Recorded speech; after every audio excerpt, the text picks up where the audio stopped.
Hello there. So, you're starting your Medicare journey? Does it feel like someone just dumped a 1,000-piece puzzle on the table but forgot to give you the picture on the box? Yeah, it can be complex, it can feel overwhelming, but that is exactly what we are going to piece together today. And hey, if you are feeling that way, you are so not alone. The whole point of this explainer is to give you that picture on the box, to give you a clear, simple framework so you can start building your own puzzle and making choices with confidence.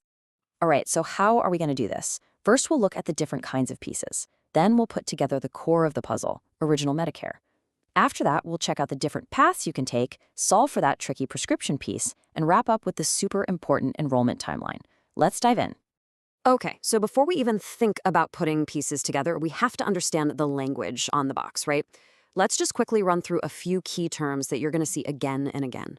First up, the premium. The easiest way to think about this is like your monthly subscription fee. It's that fixed amount you pay every month just to keep your coverage active. Doesn't matter if you use it or not. Then you've got the deductible. This is the amount of money you have to pay yourself out of your own pocket before your insurance plan even starts to chip in. It's kind of like the first hurdle you have to clear each year. And last but not least, coinsurance. Now, after you've paid that deductible, it's not a free ride. Coinsurance is the percentage of the bill that is still your responsibility. And as we're about to see, this is the one where costs can really add up if you're not prepared. All right, with those definitions down, let's talk about the two fundamental corner pieces of this whole Medicare puzzle, Parts A and B. This is what we call original Medicare, and it comes straight from the government. So, Part A is your hospital insurance. It covers the really big stuff, being an inpatient in a hospital, care in a skilled nursing facility, that kind of thing. And here's the best part. For most people, if you or your spouse worked and paid Medicare taxes for about 10 years, Part A is premium-free.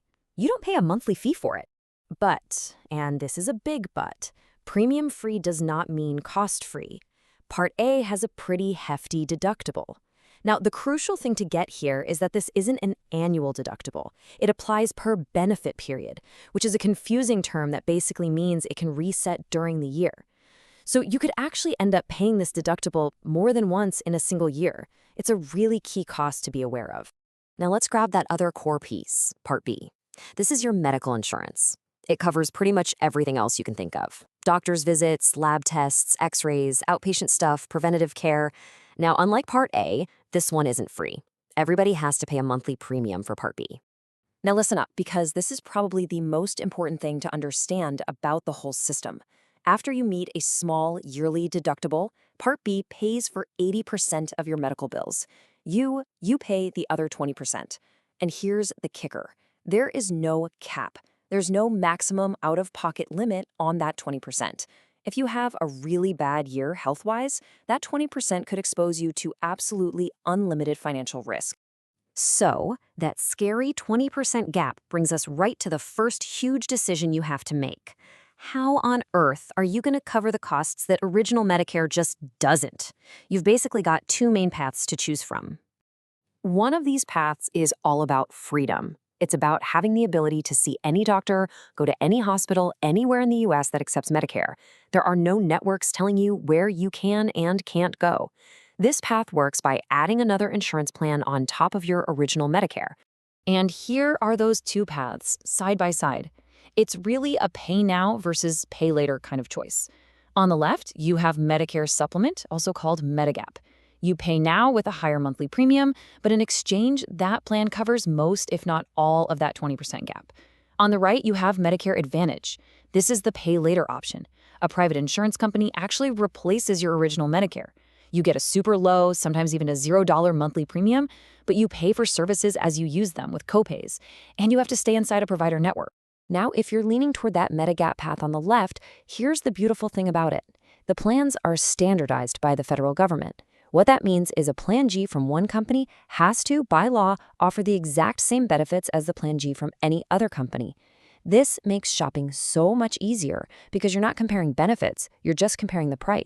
Okay, so we've covered hospitals, we've covered doctors, but what about the medications you pick up at the pharmacy?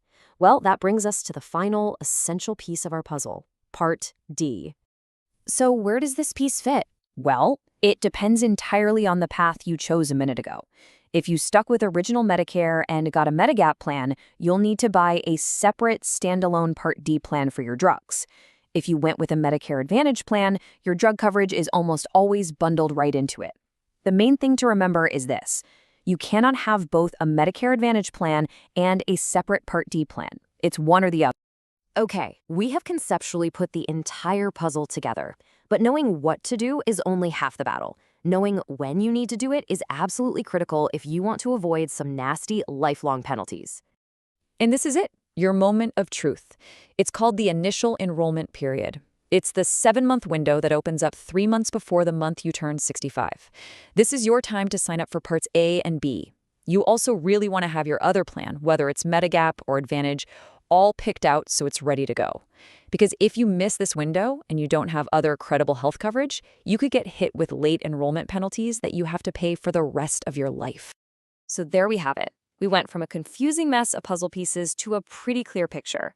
You know the core parts, A and B. You understand the 2 big paths you can take, the Pay Now Medigap path for freedom and predictable costs, or the Pay Later Advantage path with its low premiums and provider networks. And you know the timeline to make it all happen. Now the only question left is, what does your finished picture look like?